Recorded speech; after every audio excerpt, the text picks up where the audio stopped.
In a film, there might be a chase scene, a theft scene, or high intense action fight sequence, but there are hardly any films without a conversation scene, and that is exactly the subject of this video.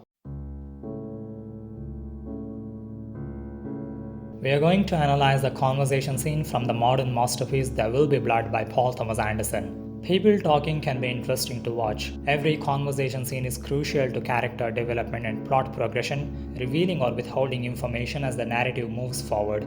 Build a relationship, break a marriage, plan a murder, restore a friendship, rescue a girl, or seek answers to questions. By the time the scene between Daniel Plainview and H.W. arrives, the film has already established who they are and how their relationship has shaped up over time. Daniel Plainview begins as a lone prospector. He adopts H.W. after his biological father's death. An oil accident deafens the boy. Their relationship fractures.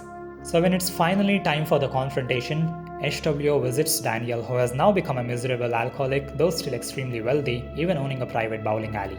Let's see how the deal gets negotiated with the help of framing and editing. H.W., along with his interpreter, approaches Daniel with a clear objective to leave and start his own company. Okay, this cut to Daniel shows us his position on the left side of the frame, visually small within the composition, whereas H.W. from the outside is staged dead center in a medium close-up. Before any dialogue begins, the contrast in framing is clear. One character is diminished, the other in control, signifying command. Notice how the conflict is introduced through visual imbalance. And as expected in a conversation scene, we have the master shot that establishes the spatial layout. The interpreter is placed at the far end of the table, facilitating communication between H.W. on the right and Daniel on the left. This physical distance between them also represents the emotional distance. Through the next exchange, where H.W. asks to speak in private and Daniel sharply denies the request while mocking his disability, we are for the first time shown H.W. framed from over the shoulder of Daniel, similar to Daniel being framed from over the shoulder of H.W.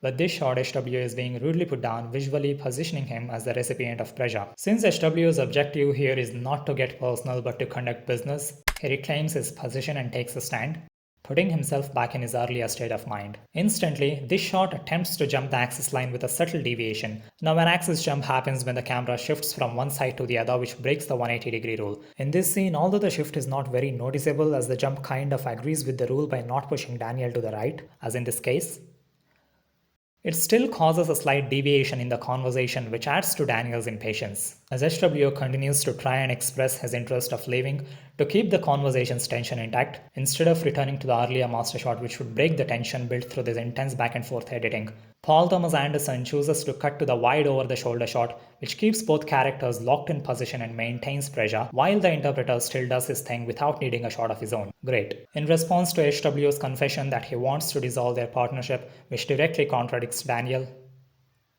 I'd rather keep you as my father than my partner. He forces H.W. to say what he intends out of his own mouth. Then say it. You've got something to say to me, then say it. I'd like to hear you speak instead of your little dog. Woof, woof, woof, woof, woof, woof, woof. And this leads us to the close-up of him, causing H.W. discomfort through tighter framing and sustained shot.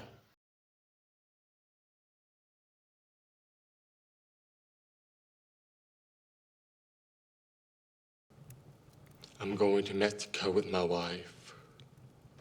I'm going away from you.